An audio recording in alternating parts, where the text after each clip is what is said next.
Au Maroc, les aides se succèdent pour soutenir les habitants victimes du terrible séisme qui s'est déroulé récemment.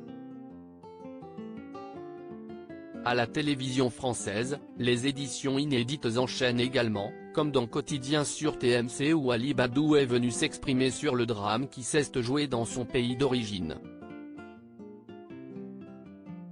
Lundi 11 septembre 2023, tous les médias étaient en boucle sur le tragique séisme qui a secoué le Maroc dans la nuit du vendredi 8 au samedi 9 septembre.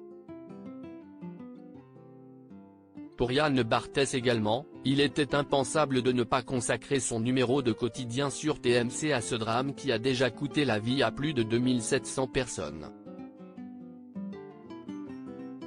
Invité autour de la table ce soir-là, Ali Badou a témoigné, lui qui a de la famille non loin de Marrakech. Malgré la tristesse et le désarroi ressentis face à ce tremblement de terre dévastateur, Ali Badou souffle désormais.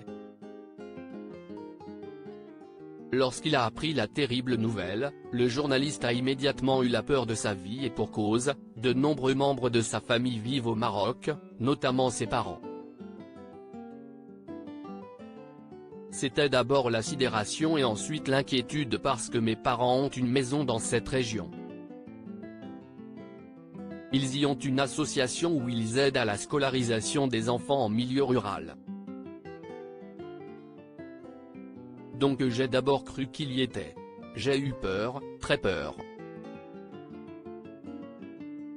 A-t-il expliqué dans un premier temps, encore secoué par le drame. Heureusement, il a rapidement appris que ses parents n'étaient en réalité pas sur place à ce moment-là. Ils ont ressenti la secousse alors qu'il était à Rabat, à 400 km de l'épicentre, a-t-il ensuite précisé. S'il ne doute pas de la gravité de l'événement, Ali Badou se permet tout de même d'apporter un peu de lumière dans son témoignage. Émerveillé par la solidarité et l'humanité dont ont fait preuve les autres pays envers le Maroc, il assure que celui lui redonne de l'espoir.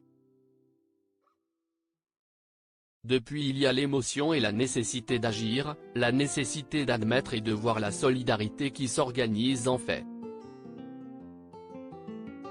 Si est ce qui me permet un petit peu d'espérer même si on sait que le bilan sera catastrophique, même bien pire qu'aujourd'hui. A-t-il continué, bouleversé.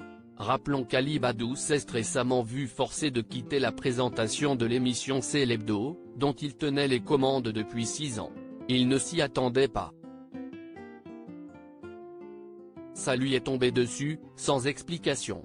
Il n'a pas contesté la légitimité de la décision, car il sait que si est la vie de la télé. Mais il était meurtri d'avoir été prévenu au dernier moment, a assuré un de ses proches aux Parisiens en août dernier. Aujourd'hui, le journaliste a rejoint les ondes de France Inter où il présente la matinale du week-end.